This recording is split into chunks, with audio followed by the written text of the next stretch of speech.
Mumkey Jones has been banned from YouTube. In fact, 2 of his channels were completely terminated for violating the community guidelines. For those that aren't familiar, Mumkey is a dark comedian. He produces dark comedy and satire on YouTube, and he regularly mocked Elliot Rodger.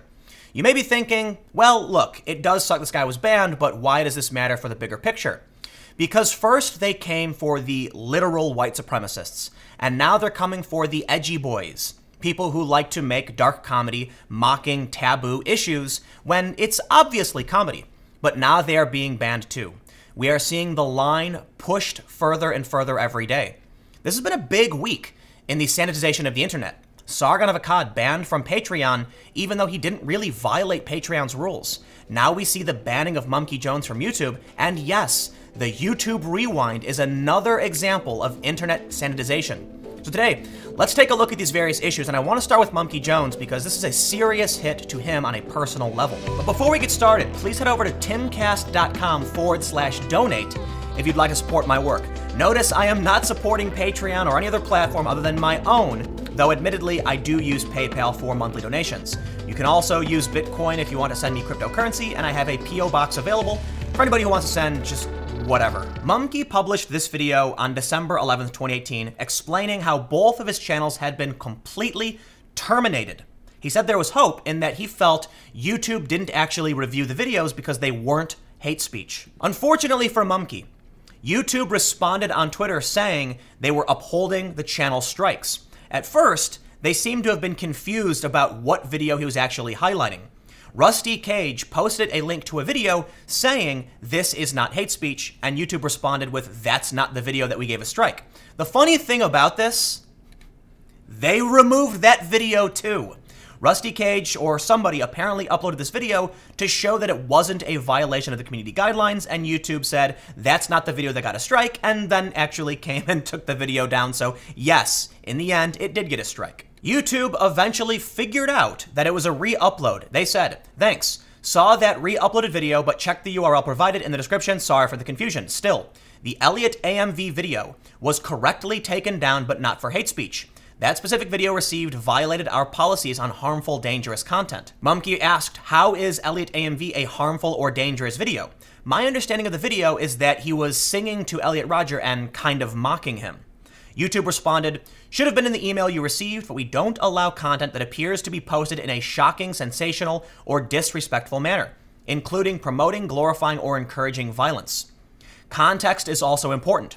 The only depictions of such activities that we may allow need to be educational or documentary in nature and shouldn't be designed to help or encourage others to imitate them. Here's a good resource on context. Now, the reason this is wrong and YouTube is wrong is that Mumkey points out, on Mumkey Jones 2, I got a hate speech strike for an audiobook of Elliot Rodger's manifesto.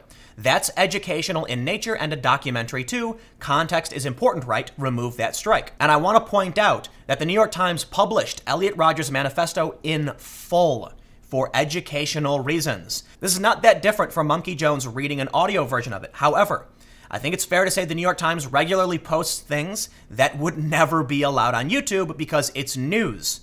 But I guess because Mumkey is dark comedy, nothing in this context would be allowed. At this point, I think it's extremely unlikely that Mumkey Jones will get his channels back. And you may not agree with this content, you may find it offensive. I'll be honest, I didn't watch a whole lot of it, but I do know that a lot of the content he produced wasn't offensive in the least bit. He made a satirical video analyzing Diary of a Wimpy Kid. He actually made a short doc about my brother trolling someone on the internet that wasn't in any way overtly offensive. And so what I see with this is that often on the internet, with almost every social media platform, they decide to use a sledgehammer to swat flies. Sargon of Akkad said one bad word in one video, so Patreon terminated his entire account. Instead of just saying, hey, don't do it again. Instead of YouTube saying these videos are going to be removed, but we're going to leave your channel up, don't do it again. They take a sledgehammer and destroy the entirety of these individuals' livelihoods over a few mistakes. If Mumkey Jones produced 300 videos and 3 of them were bad, should we really terminate the entire channel because 1% of his content wasn't good enough for YouTube? Or should YouTube simply say we're taking these videos down, end of story? In fact, it would probably be a lot easier for YouTube just to force private or delete a video instead of going through the process of trying to set up some kind of appeals system for people who get terminated and then having third parties get involved and the big PR backlash. You take the video down, someone complains about it, end of story. But what YouTube does is they take the video down and then they give you a strike and then 2 more and you get terminated. The other problem with this is that we saw Gavin McInnes banned over false copyright strikes. Again, I'm not saying I like the content Gavin makes, by no means. But this is a problem when someone can mass target your channel, activists for instance, and get it terminated. I want to point out right now a bit of a positive note. As I mentioned, Gavin McInnes, his channel's actually been restored. Because as it turns out, it was falsely taken down by copyright strikes. YouTube has restored his channel. It was an error. This goes to show that terminating someone's account is not the right move. You're using a sledgehammer to swat a fly. All you need to do is pause, put it up for review, wait a little bit before taking the content down to figure out what's really going on. And if they did that, Gavin would never have been removed in the first place. In fact, they don't even need to delete the channel. They could just put a notice on it and suspend the videos in question and then review them. They don't do that. Patreon doesn't do that. Twitter doesn't do that. They'll just ban you and then after a huge PR backlash, apologize or not. But back to Mumkey Jones. I have a theory as to why Mumkey was really banned. I believe Mumkey Jones was banned because of PewDiePie. Not because PewDiePie actually did anything wrong, but because PewDiePie inadvertently promoted an edgy boy. As many of you probably know, PewDiePie, who is the largest YouTuber, gave a shout out to a series of channels, and one of them happened to be an edgy boy who posted a lot of anti-Semitic jokes and made offensive content, and PewDiePie apologized for this. But I assure you, YouTube saw the news that they were going after PewDiePie once again. I believe, I could be wrong, that E::'s video highlighted in this story was actually taken down by YouTube for being offensive. So how is it that Mumkey gets banned? Well, I think it was a preventative measure that YouTube was taking to target edgy content and dark comedy before the media finds out about it. One of the videos that was flagged and taken down on Mumkey's channel was a test video that was private and had 0 views. Yet somehow that video got a strike and got his channel deleted. How could that be? Unless YouTube internally, without anyone reporting the content, decided to issue a strike and thus his channel was terminated. Is that really fair? Not really. No one saw the video, it was never made public, and according to Mumkey, it probably wouldn't have broken the rules anyway. I don't want to sit here and talk about what rules should or should not be made or whether or not Mumkey actually broke the rules. The point is, the context of Mumkey's videos is clearly comedic. He's a comedian, and his channel is nowhere near as offensive as E::R's channel, yet he was still terminated and, again, in my opinion, probably won't get reinstated. Why is YouTube doing this? Advertisers. I mentioned this in a video a couple days ago. They want to make sure the entire platform is sanitized so advertisers don't leave. I don't necessarily blame YouTube for this. They're terrified of losing money when, for the most part, they're in the red already. But I think the greatest example of the sanitization of YouTube and why people like Mumkey get banned is YouTube Rewind 2018. Yes, I'm completely serious. YouTube Rewind 2018 is officially the most disliked video on YouTube. The reason is, YouTube Rewind is a commercial for advertisers, not for you.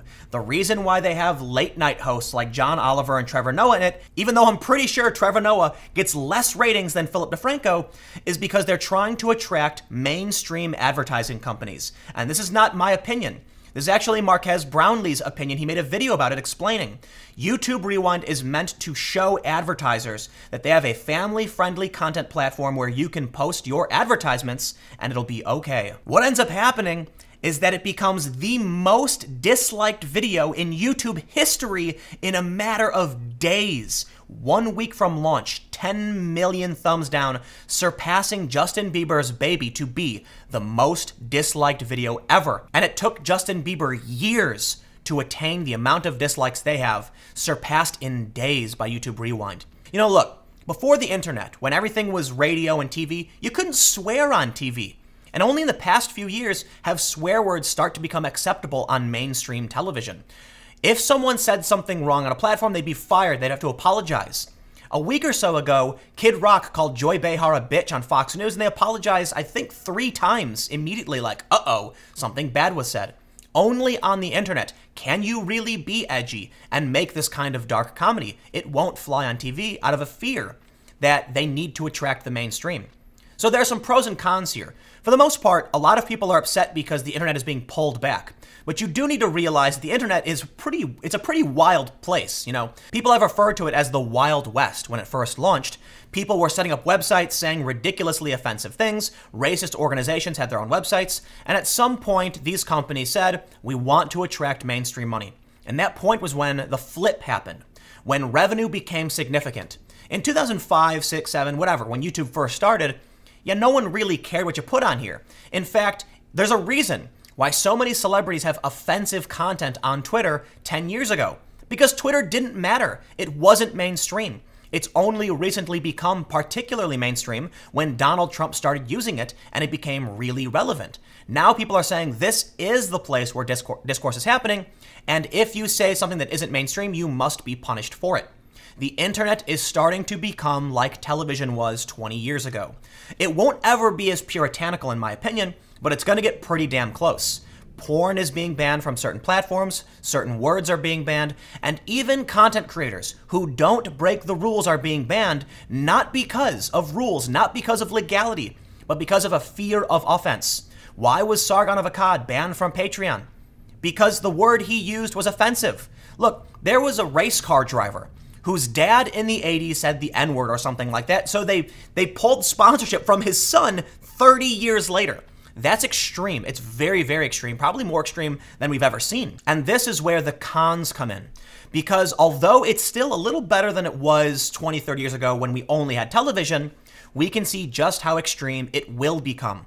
Dark comedy exists in movies, okay? It does exist in mainstream culture. And what Mumkey Jones is doing isn't overtly out of bounds for dark comedy. But YouTube doesn't want any controversy. So what they do is they're going to get rid of someone like Mumkey, even though he didn't really break the rules, even though one of his videos was no different to what the New York Times did, and even though no one even saw one of his videos because it was private. And all you have to do is look at YouTube Rewind to realize exactly where this is all headed. Trevor Noah, John Oliver, Will Smith, family-friendly personalities who don't say anything too outrageous, who have nothing to do with YouTube, is the direction the internet is going. The internet is going to become more of a mainstream place.